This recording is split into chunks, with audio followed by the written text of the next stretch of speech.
Carta de Tiago, capítulo 1. Saudação. Eu, Tiago, servo de Deus e do Senhor Jesus Cristo, envio saudações a todo o povo de Deus espalhado pelo mundo inteiro. Meus irmãos, sintam-se felizes quando passarem por todo tipo de aflições, pois vocês sabem que quando a sua fé vence essas provações, ela produz perseverança.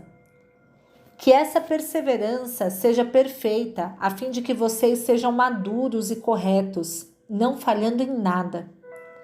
Mas, se alguém tem falta de sabedoria, peça a Deus, e Ele a dará, porque é generoso e dá com bondade a todos. Porém, peçam com fé e não duvidem de modo nenhum, pois quem duvida é como as ondas do mar, que o vento leva de um lado para o outro. Quem é assim, não pense que vai receber alguma coisa do Senhor, pois não tem firmeza e nunca sabe o que deve fazer. O irmão que é pobre deve ficar contente quando Deus faz com que melhore de vida. E quem é rico deve sentir o mesmo quando Deus faz com que piore de vida. Pois quem é rico desaparecerá como a flor da erva do campo. Quando o sol brilha forte e o seu calor queima a planta, aí a flor cai e a sua beleza é destruída.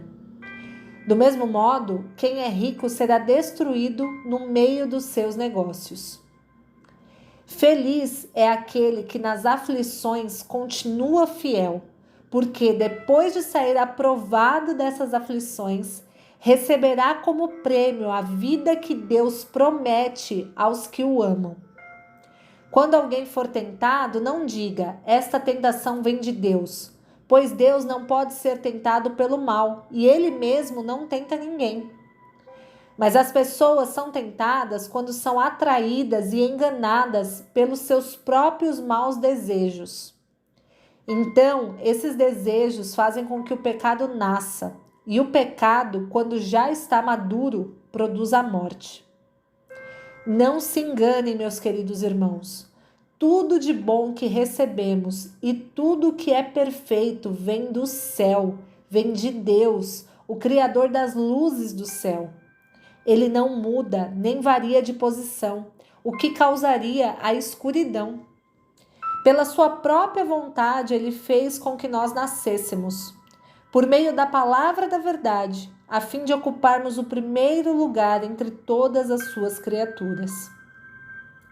Lembrem disto, meus queridos irmãos. Cada um esteja pronto para ouvir, mas demore para falar e ficar com raiva. Porque a raiva humana não produz o que Deus aprova. Portanto, deixem todo o costume imoral e toda a má conduta. Aceitem com humildade a mensagem que Deus planta no coração de vocês, a qual pode salvá-los. Não se enganem, não sejam apenas ouvintes dessa mensagem, mas a ponham em prática. Porque aquele que ouve a mensagem e não a põe em prática é como uma pessoa que olha no espelho e vê como é. Dá uma boa olhada, depois vai embora e logo esquece a sua aparência.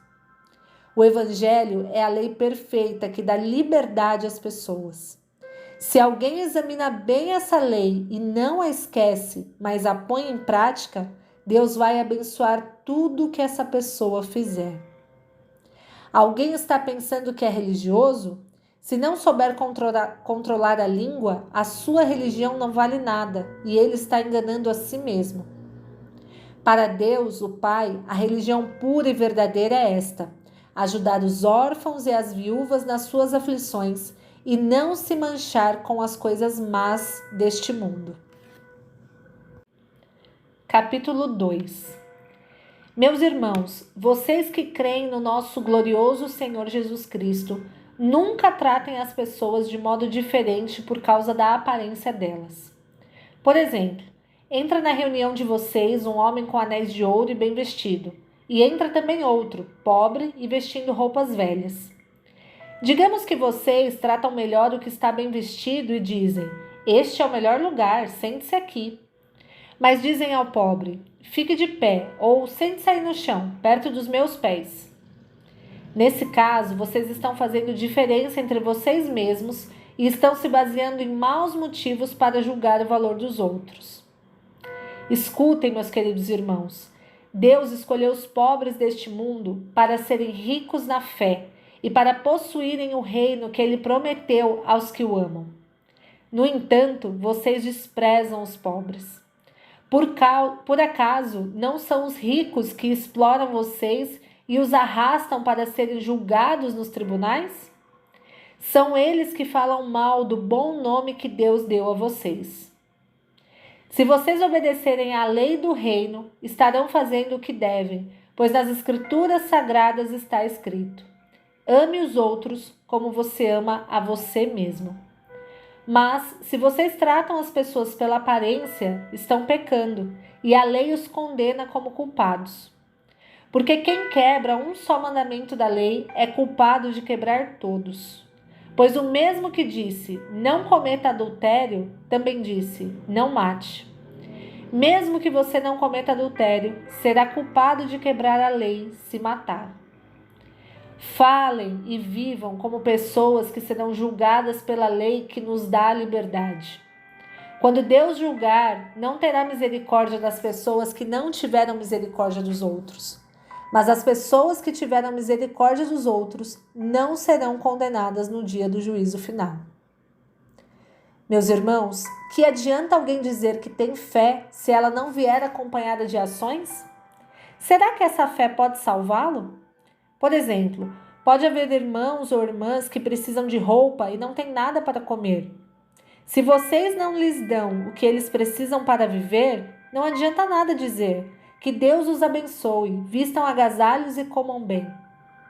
Portanto, a fé é assim: se não vier acompanhada de ações, é coisa morta. Mas alguém poderá dizer: você tem fé e eu tenho ações. E eu respondo: então me mostre como é possível ter fé sem que ela seja acompanhada de ações. Eu vou lhe mostrar a minha fé por meio das minhas ações. Você crê que há somente um Deus? Ótimo.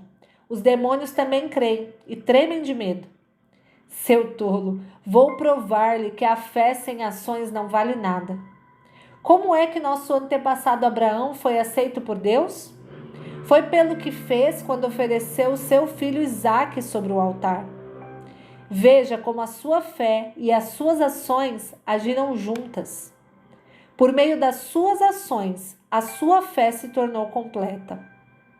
Assim aconteceu o que as Escrituras Sagradas dizem. Abraão creu em Deus e por isso Deus o aceitou. E Abraão foi chamado de amigo de Deus.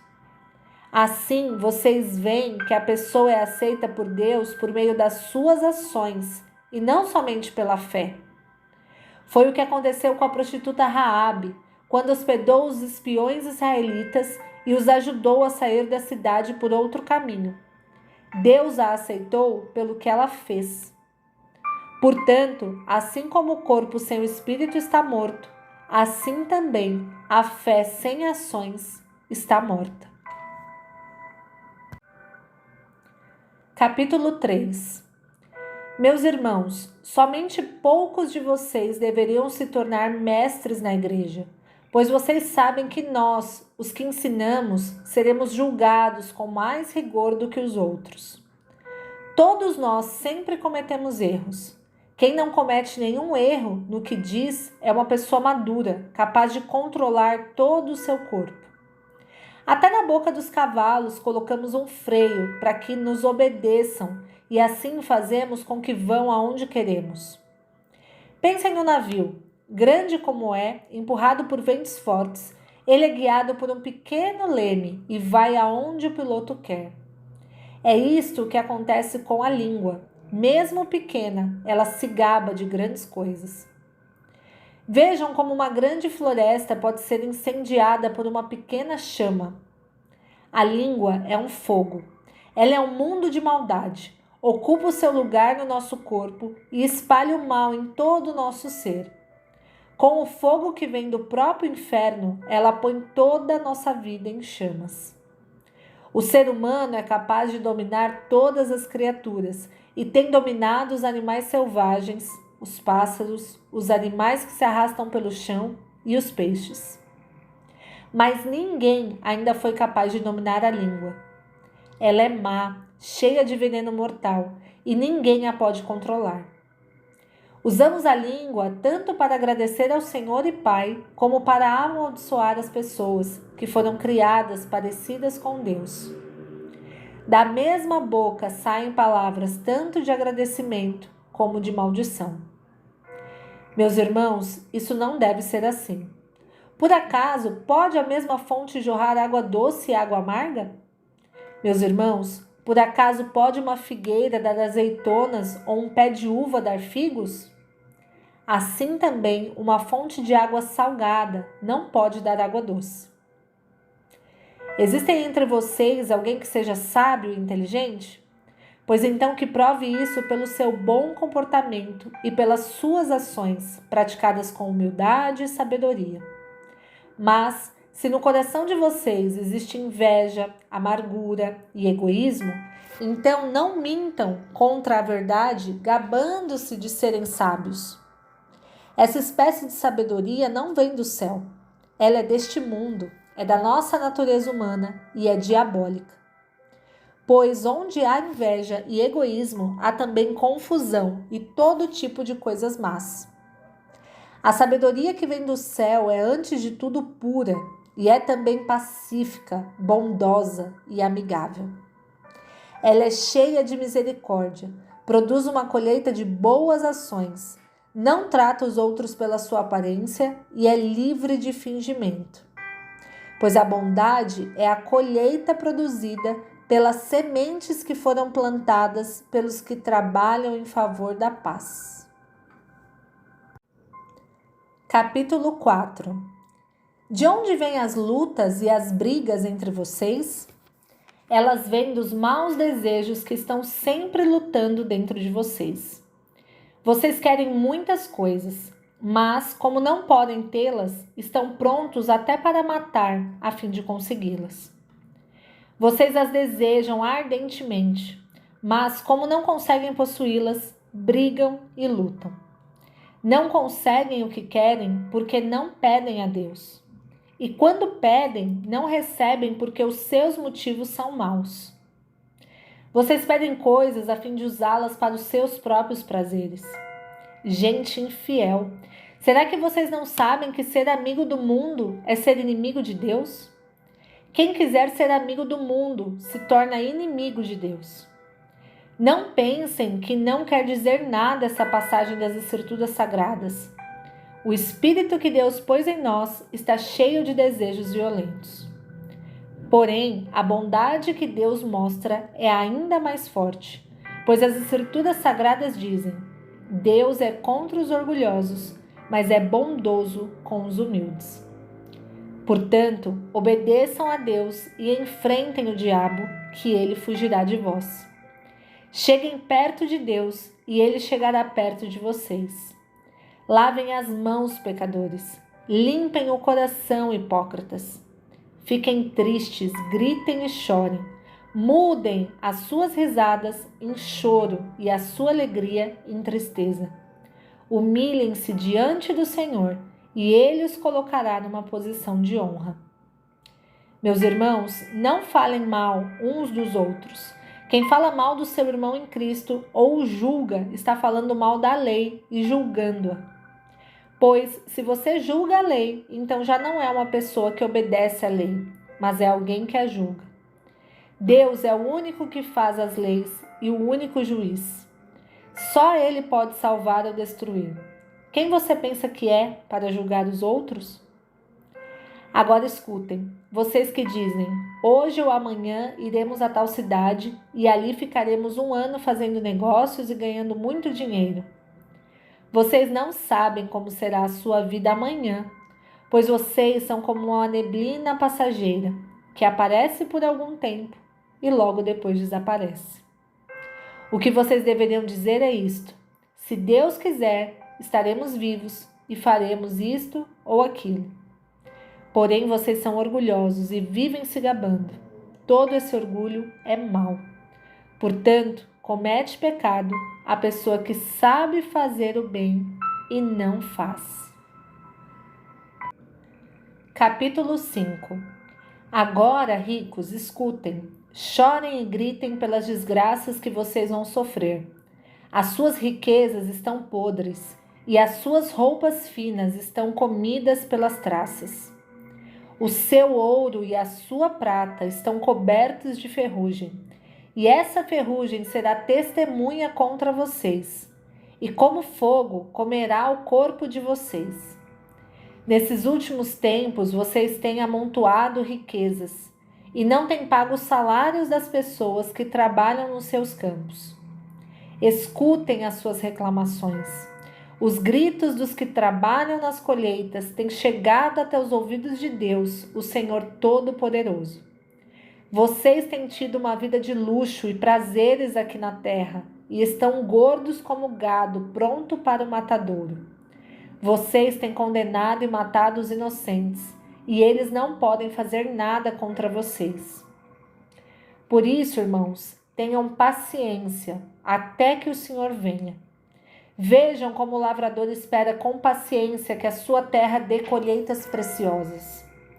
Ele espera pacientemente pelas chuvas do outono e da primavera. Vocês também precisam ter paciência.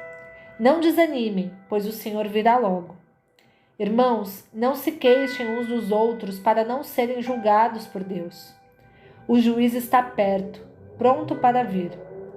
Lembrem dos profetas que falaram em nome do Senhor e os tomem como exemplo de paciência nos momentos de sofrimento.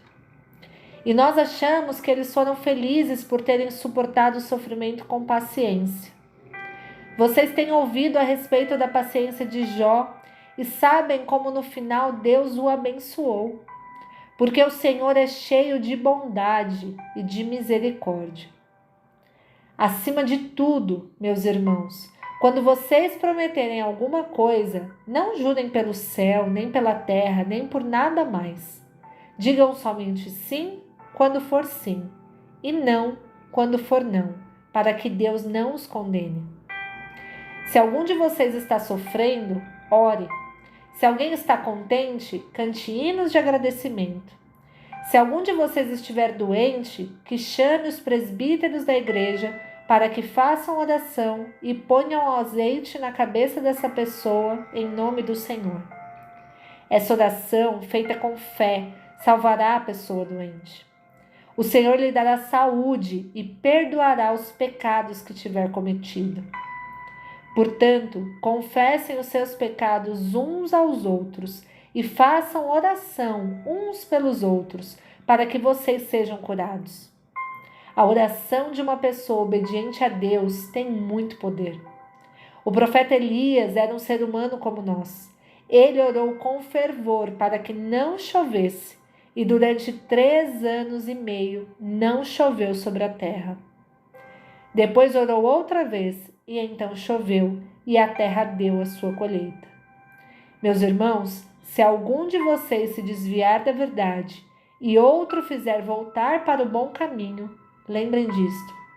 Quem fizer um pecador voltar do seu mau caminho, salvará da morte este pecador e fará com que muitos pecados sejam perdoados.